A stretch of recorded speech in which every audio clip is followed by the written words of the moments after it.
Welcome to the Running Network Show. Join us each time as we explore the people, the places, and the events that shape our great sport. Hello, I'm Marie Francis, and I've been producing the Mount Kilimanjaro Marathon in Tanzania for 22 years. My marathon is not a big marathon, it's a small marathon, and I'm very proud of that because everyone gets to know each other very well. I limit it to 50 people. Sometimes I get 50 people, sometimes I get less. But to show you how wonderful it is, one of the people came to me in 2008, a Chinese man, and he said to me, "You know, Marie, this isn't like a marathon. This is like a family reunion. I've never been so happy at a marathon. Everything here runs so beautifully. We get a chance to meet each other, talk to each other about the marathons that we've been on, and make new friends who will come with us on other marathons and other trips. It's really something very nice." I also have something very special. I know that a lot of people do the Seven Continents Club. For the people who come to my marathon for the Seven Continents Club, they not only get a very special certificate from me, but they get a very special letter from the ambassador of Tanzania thanking them for choosing the Mount Kilimanjaro Marathon for their marathon in Africa. And everyone who gets these letters is so thrilled to get a letter from an ambassador. But we want to make the experience as best as we can.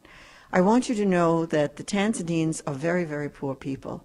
So I also limit the number who can enter because they enter free. The Tanzanians enter the marathon free. They also get a free lunch. Now, this might sound funny to you, but then what happens is the officials, who are the Tanzanian officials, try to put in all their relatives because they get a beautiful free lunch, plus gifts from the Americans.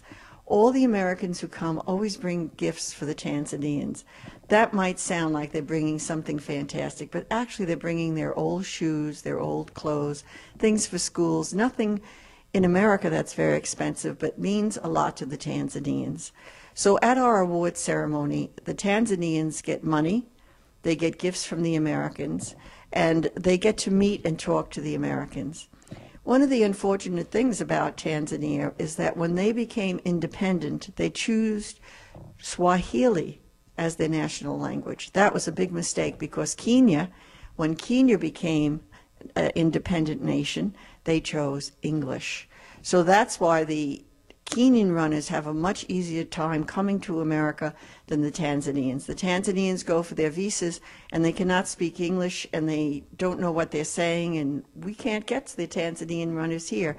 They are excellent runners and they are all Olympic times and just as good as all the other African runners, but their English is very, very poor.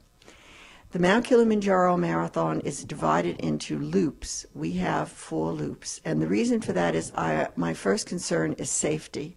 I've changed the course 4 times in the 22 years that I've been there. We now have the course on back roads, which is so beautiful. Tanzania used to be owned by the Germans and used to be called Tanganyika. So on our new course, we have a very special bridge that must have been built in the 1920s that was built by the Germans. And it is really something that everybody loves. It is so German. When you look at it, you know it was definitely built by the Germans. Of course, now it's rusting, but it will never fall. It will never go down. And it's over a beautiful brook that has beautiful rapids in it and that sort of thing. My marathon is very, very, very safe. And besides it being in 4 loops, I drive around the course and I give out water, fruit to the runners and check on them and make sure they're okay. We have over 10 water stations with seminarians from the Catholic Church giving out water. You may say, well, what do you need seminarians for? It's because the water there, bottled water, is very precious. Here in America, we can get it very cheap, but in Tanzania, there is no bottled water, so people steal it, believe it or not. They'll steal it off of the table and so forth. So we need to have people who are very honest there watching it. I hope you will come to the Mount Kilimanjaro Marathon. I go with my group every year, and I can guarantee you a wonderful time. I'm right there with you. If anything goes wrong, you come to me and I make it right. Thank you so much for listening.